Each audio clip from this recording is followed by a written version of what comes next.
Элестетип көрүңүз, сиз жаңы эле төрөлдүңүз жана эч нерсени эстей албайсыз. Бул учурга чейинки бир дагы окуя эсиңизде жок. Бул жашоодо бир гана сиз жашап жатасыз дейли. Сизде келечекке байланыштуу бир да ой жок, жада калса бир аздан кийин боло турган минуталар да жок. Өткөндү да, келечекти да унутуңуз. Ойдун баарын азыркы учурга топтоңуз. Так эле азыркы учурдагы секундаларда эмне менен алексиз? Бул видеону кандай абалда көрүп жатканыңыз тууралуу жакшылап ой жүгүртүп көрүңүз. Отурасызбы же турган абалдасызбы? Эгер отурган абалда болсоңуз, белди түз эле кармап отурасызбы? Өзүңүздү кандай сезип жатасыз? Чарчап турасызбы же активдүүсүзбү? Эми оң тарабыңыздагы бийигирээк жерден отурган абалыңызды элестетип, өзүңүздү сырттан карап көрүңүз. Бул эмне экенин билесизби? Бул ушул жерде жана ушул учурда өзүнүн абалын түшүнүү, баамдоо деп аталат. Сиз так эле азыркы учурда жашап жатасыз. Бул өткөн мезгил менен келечектин кесилишкен чекити болот да, мына ушул гана жалгыз чындык болуп, азыркы учур деп аталат. Муну мындай деп түшүнсөңүз болот. Бул учурга чейин болуп өткөн окуяларды мээңиздин эстеп калуу жөндөмү аркылуу жаралган иллюзиялары, ал эми келечекте боло турган окуяларды мээңиздин божомолдоо жөндөмү аркылуу жаралган иллюзиялары деп эсептеңиз. Дал азыркы учурда бул чындыктын бир бөлүгүн түзбөйт.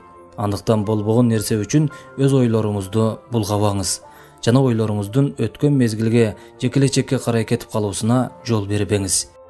Көңүлдүн баарын дал азыркы учурда сиздин өзүңүздө жана айланаңызда болуп жаткан нерселерге буруңуз. Тынчыңызды алган нерселердин азыркы учур деп аталган реалдуулук менен эч кандай байланышы жок.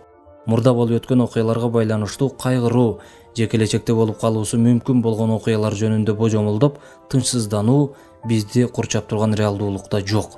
Ал биздин мээбизде гана жашайт да, биздин бейпил жашоо өткөрүүбүзгө тоскоолдук кылат.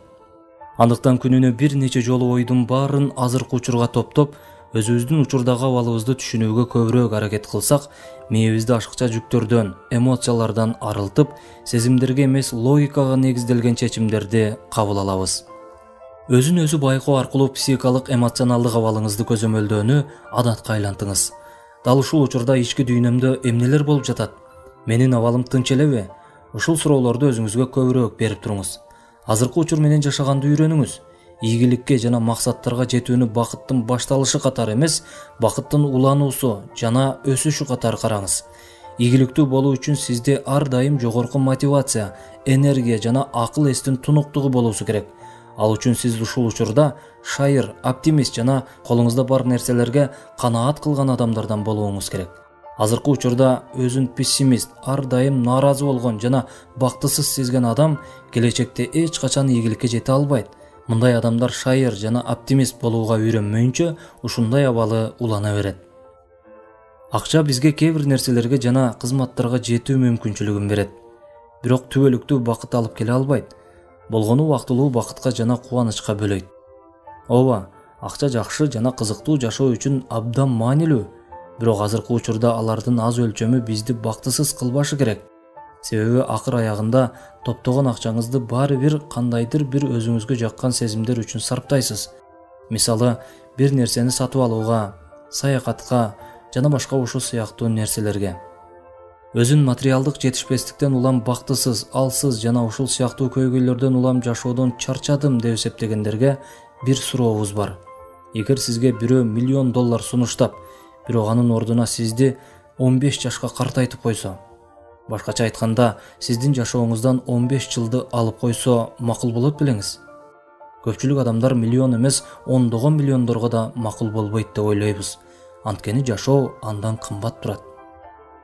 Эми бир аз акчам көбүрөөк болгондо ушул нерсени сатып алмакмын деп күн сайын азап тартып стресс болгон көптөгөн адамдар тууралуу ойлоп көрүңүз.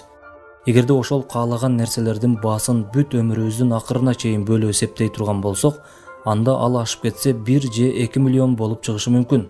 Бирок биз ошол 1-2 миллион үчүн бүтпөгөн азап кайгы тартып, өмүрүбүздү 10-15 жылга кыскартып алышыбыз ыктымал. Ошондуктан акча табуу үчүн кыйналып, азап тарткандын ордуна акыл эстүү ойлонуп иштөө жакшыраак.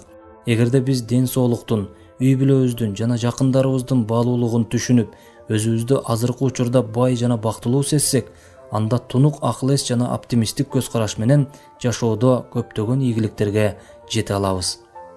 Күндөрдүн биринде данышмандын алдына бир кайгылуу адам келип мындай деп сурайт: "Мен сизге аябай капалуу абалда келип отурам. Кантип бул абалдан чыга алам?" дейт. Анда данышман ал кишиге суроо узатат: "Сиз бул өмүргө келгенде жанагы кайгы капаларыңыз менен бирге келдиңиз беле?" Кайгылуу адам жок деп жооп берет. "Сиз бул дүйнөдөн өткөндө ошол кайгы капаларыңызды алып кетесизби?" Кайгылуу адам албетте жок деп жооп берет.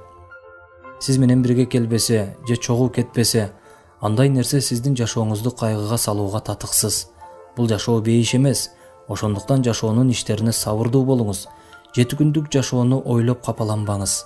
Сиздин рызкыңыз бөлүнгөн, тагдырыңыз чечилген. Жашооңуздун түйшүктөрүнө кайгы тартып, артка кетүү пайдасыз. Себеби бул жашоодо жакшылык, жамандыктын бардыгы жараткан Алла Тааланын колунда. Алла Таала менен болгон мамилеңизди оңдосоңуз, баары оңолот деген экен.